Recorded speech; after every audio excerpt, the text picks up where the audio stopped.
If you want this long, lean look, to some extent, genetics will play a role. But if you are doing compound lifts, you are squatting heavy, you are deadlifting heavy, you are pushing heavy, you are pulling heavy, you really can't starve yourself to do that kind of stuff and continue to see progress.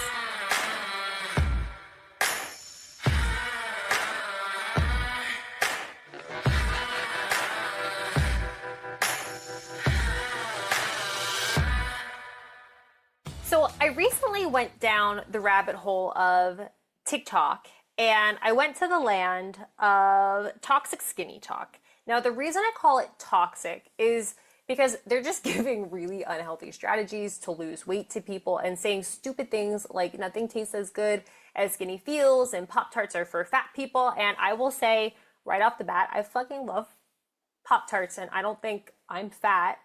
And no one food will make you fat. The only way that you gain weight through food is when you eat in a calorie surplus. One food alone is not going to make you gain weight. It just doesn't work that way. Now, I think the lines like nothing tastes as good as skinny feels are bad because, there was a time that I did have an eating disorder and I was really skinny. And at no point in time did I ever feel good in my body. I think when it comes to feeling good about yourself, it all comes down to your mental health. I've been in a smaller body where I felt like trash. I've been in a bigger body where I felt like trash.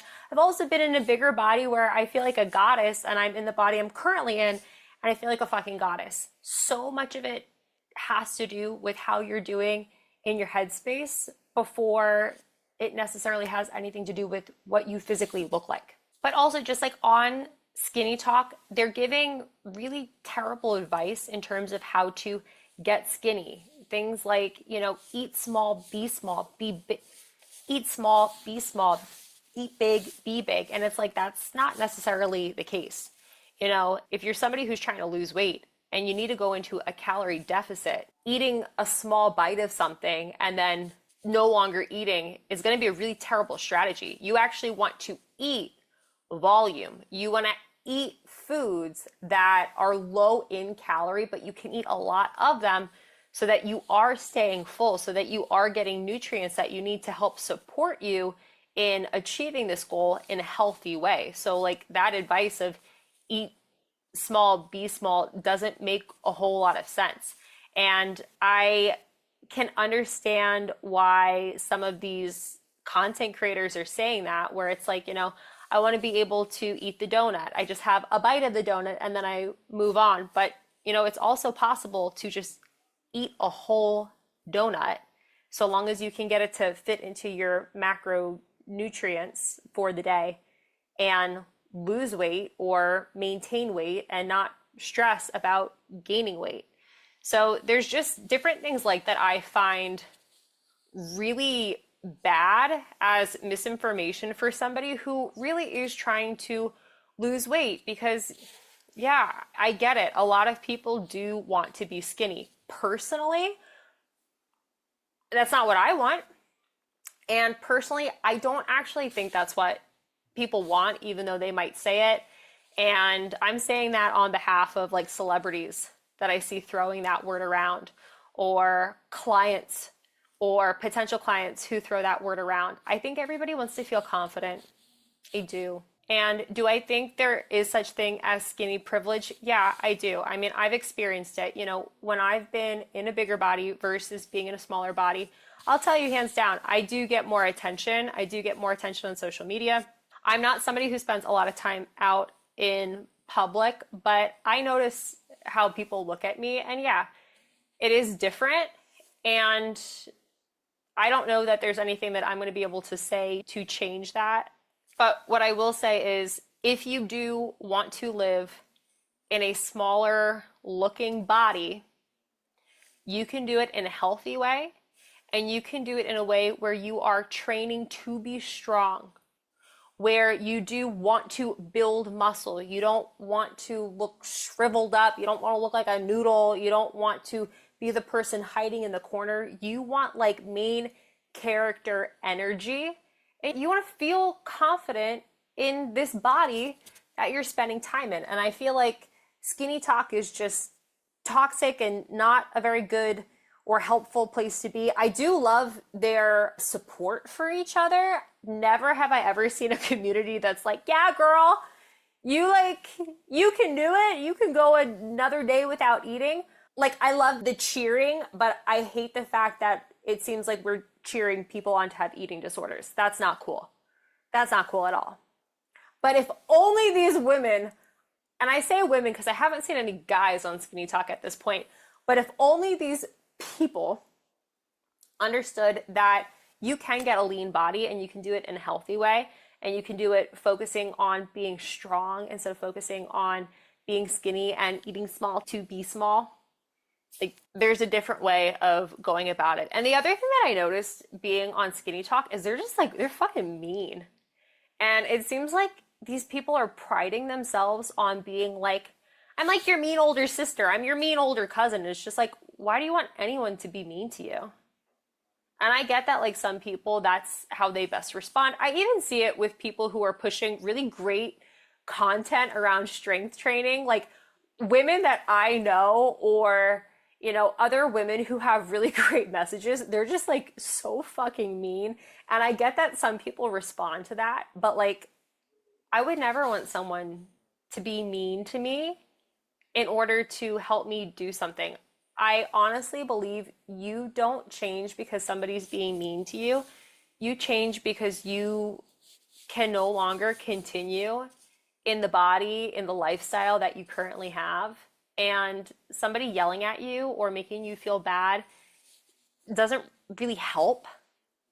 I think it's so easy to allow our past and our present to dictate what we think our future is going to look like. But truth be told is we have so much potential, and our potential is not defined by our present circumstances or our past circumstances. So I think in order to believe that we can change, a lot of it does come down to positive reinforcement instead of just being a total bitch. So as I was on Skinny Talk, I'm going to bring up Pilates. Now, I want to make it crystal clear, I'm not bashing Pilates. If you're listening to this and you're like, I love Pilates, I love that you love Pilates. At the end of the day, movement is movement. Anybody who is choosing to move their body for the sake of their health, I think that is an incredible thing that should be celebrated. I'm cheering you on. Do I think doing Pilates is the best thing to get a strong and lean body? No, I think the best thing is resistance training, doing compound exercises like deadlifts, squats, using things like dumbbells, using things like kettlebells, even machines. That's what I would tell you is superior. Are you ready to start building strength but feel overwhelmed by complicated workouts and influencers on social media? Foundations is your answer. If you're new to strength training and want a simple, effective way to get stronger, build muscle, and drop body fat, Foundations was designed just for you. What you'll need to get started are just 3 kettlebells. That's it. These 3 kettlebells are all you need to unlock your strength, start building muscle, and start seeing real results. There's no fancy moves, no complicated routines, just the basics that will help you to progress safely and confidently. What you'll get when you join: simple, proven exercises where you will master foundational movements like squats, deadlifts, and presses that will give you strength and confidence. A progressive training program, step-by-step video and written guidance to help you improve no matter where you are starting from. A safe, effective training routine. You'll get to focus on form and build a body that's strong from the inside out. And the best part, it's DIY. You can start right away, no waiting around. You just buy the program today and you get to start building strength from the comfort of your home. You don't need to be fancy to get strong. You just need a solid foundation and the right approach. Foundations is perfect for the woman who is new to strength training and wants to take it at her own pace. She wants to feel empowered, she wants to feel strong, and she wants to feel more confident in her body. If you're ready to begin, Visit www.colleenconlon.com for more details and grab your foundations program today. Again, all you need are 3 kettlebells. I'll take care of the rest. But if the goal is just, I want to lose weight and I want to be lazy, I'm giving you air quotes, and I'm giving you the air quotes because that is not from me. That is from several videos I have seen from women talking about how to exercise to lose weight the lazy way. Apparently, the lazy way is Pilates. And again, I'm not saying that, but that is what I have seen from several videos.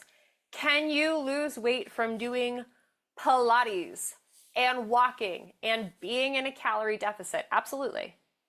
Now, notice I didn't say by just doing Pilates, because no, you're not. You need that calorie deficit. And that does go for strength training as well. Now, is it possible to recomp your body through something like strength training where you actually don't necessarily need to go into a calorie deficit to change your body? Yes, that is possible. Is that something possible with Pilates? I'm going to say no. But if your goal is to lose weight and you want to do it through walking and doing mat Pilates or reformer Pilates, and you want to be in a calorie deficit, yeah, you can do it. And if you want to lose weight but also feel really fucking strong, you're going to need to do those compound lifts, which you're not going to be able to do on a mat or on a reformer. You're going to need to strength train. And there's so many additional benefits to the strength training piece, especially when we look at longevity and just your present self. Like when you are strong in functional movements, like being able to sit, to stand, to step up, to reach for different things where you're on your feet, you're not just on your back, because that is not functional. How much time do you spend on your back other than sleeping? Not a whole lot. If you want to feel strong in your day-to-day life, you need to be training the way that you spend time in your day-to-day life, which is going to primarily be from your feet or going from sitting to standing. So doing things like squats, deadlifts with resistance is going to make you stronger than what you're doing in your Pilates class. It just is what it is. But again, if your MO is to lose weight, yeah, you're probably still going to need that calorie deficit.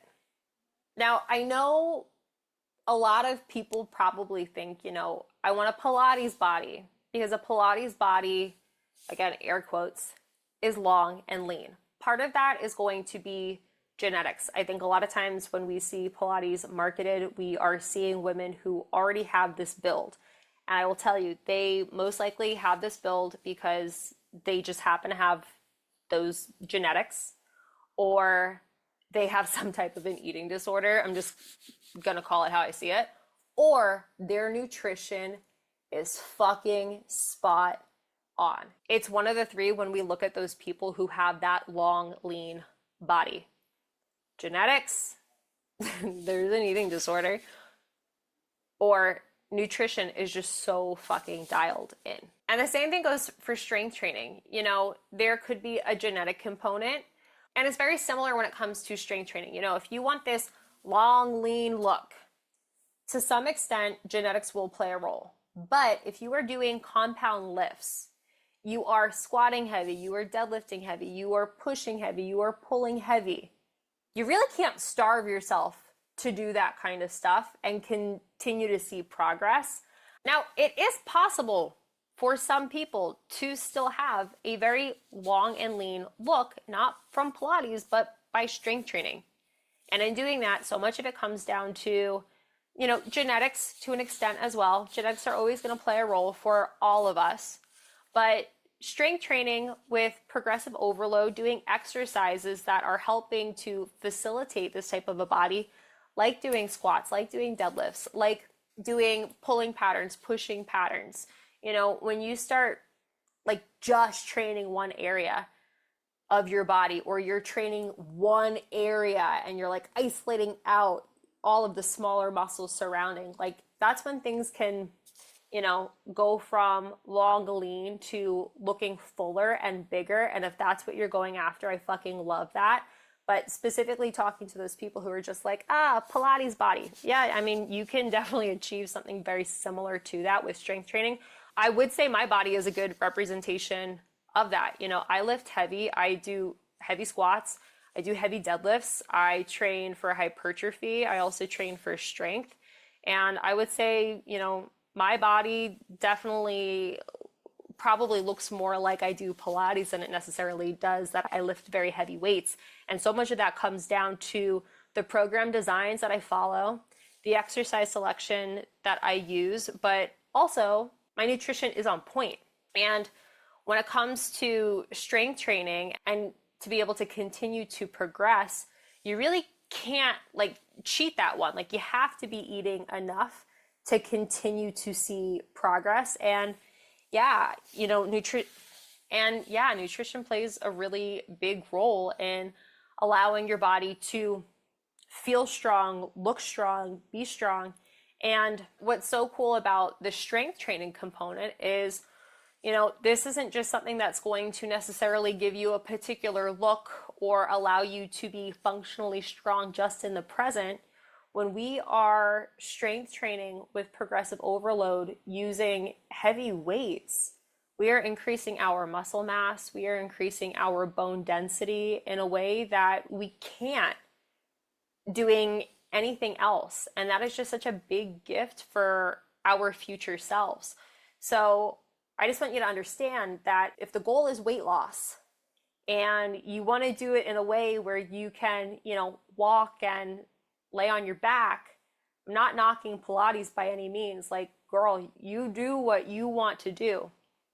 But I want you to understand that if you want to lose weight and be strong and feel functionally strong and give your future self the gift of more muscle and stronger bones, is strength training. It's not Pilates. And strength training is not for lazy people. It's not. You have to get uncomfortable. You have to be willing to push yourself. And I get that, not everybody wants to push themselves. Life is hard. So to make the conscious choice of I'm going to work out in a capacity that's going to challenge me and make me uncomfortable, that's not going to be everyone's cup of tea, and it doesn't have to be. But that's also why you see some people who are not like other people. Now, as we get ready to wrap up this episode, I want you to just take a second and note, what do you want? And how do you want to go about it? If you want that lean body, do you want to go about it in a healthy way or an unhealthy way? If you want that lean body, do you want to go about it in a lazy way? No shame. Do you want to go about it in a lazy way, or do you want to go about it in a way that's going to kick your butt, but it's going to allow you to grow as a person, not just physically, but mentally from it? Thanks for tuning in. If this episode hit home, don't forget to leave a rating and review. Women are stronger together, so share this with a woman who you want to see rise. When we embrace positive takeaways, we level up, and when we share them, we change the world. Follow us on Instagram at The Dangerous Women Podcast and let us know what you want to hear next. And remember, dangerous women redefine wellness and the world. So be fierce, be authentic, be dangerous.